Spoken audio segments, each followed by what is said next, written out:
Welcome back to another book highlight. We have now reached part 2 of My Father the King, and that is very significant because the 3 parts of the book basically follow the character arc of Mephi's development and maturity. You always want to be able to see what a character is learning and how they're changing and approaching what they want, how they're relating to their goals and dreams and fears, etc., throughout the book. So in part 1, David has basically been establishing himself as king, getting rid of the Philistines in the region and looking for Mephi. And Mephi has been introduced as kind of a new character, and we've had a lot to learn about him because he's not as talked about in scripture as David and Jonathan. But the first lesson that Mephi's been learning, obviously when he was 5 years old, his life took this radical turn.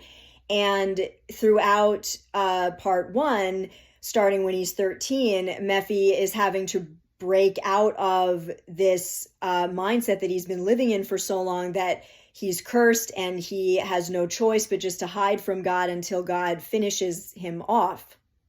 But this whole inciting moment of him being singled out by the Gibeonites who want Saul's line obliterated, and then seeing God deliberately save him multiple times and bring him to a place where he's finally able to think differently. He's encouraged to believe that he has a purpose. That's sort of the first corner for Mephi. That's the first moment of maturity that he learns throughout part 1.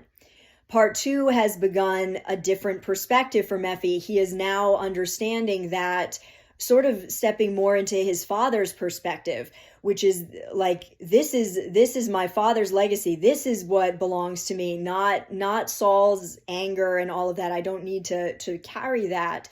He's starting to realize that not only does he have a purpose, but he is actually connected to God's plan for Israel.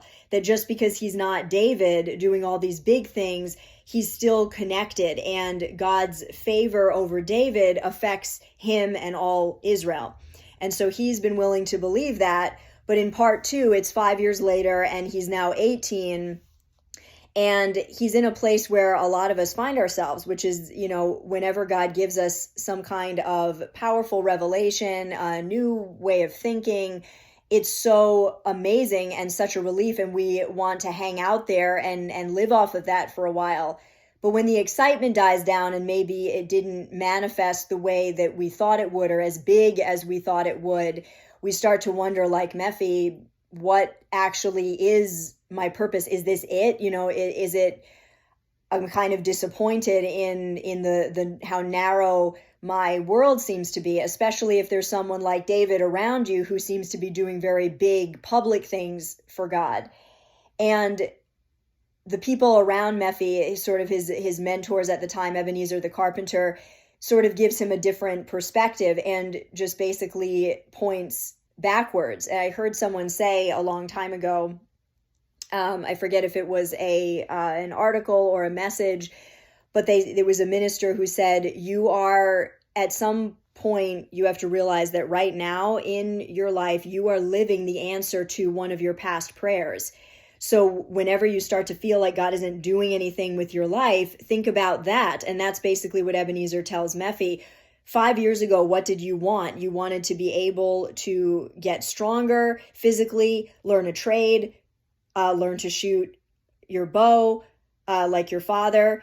And he's achieved all of that. And he's also has the opportunity to actually get married. The woman that he loves actually loves him back. And that's really a difficult thing for him to wrap his brain around, because sometimes even after you've rejected an old mindset, the enemy will still knock on old doors to see if he can get them open again.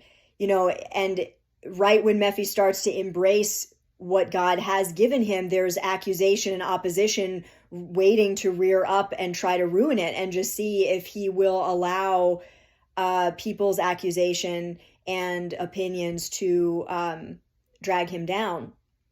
So what we learn from Mephi in these chapters heading into part 2 is that when you are wondering, my life isn't as big as and meaningful as I thought it was going to be. Is this it, around me?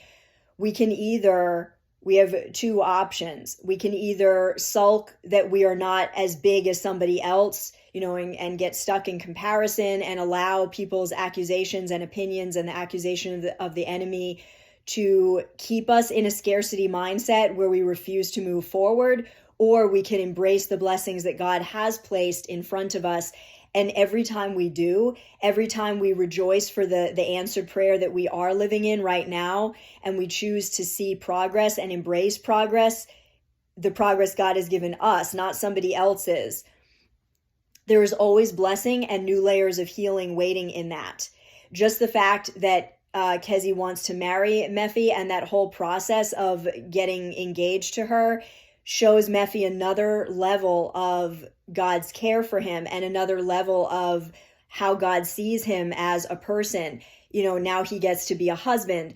Anytime that we embrace the blessings that God has specially designed for us, there's specific blessing and healing in that for us. And that's why the enemy wants to keep us focused on what we don't have, what everybody else has and what we don't. But when we embrace what God has given us, there is so much freedom and beauty in that, and it will lead us to the next step. So keep moving forward, embrace that blessing that's in front of you, and don't let the enemy drag you into other waters, other realms of trying to have answers for questions that you don't need. You don't need to know if you deserve it or why you're not as big as somebody else. Those questions are not helpful.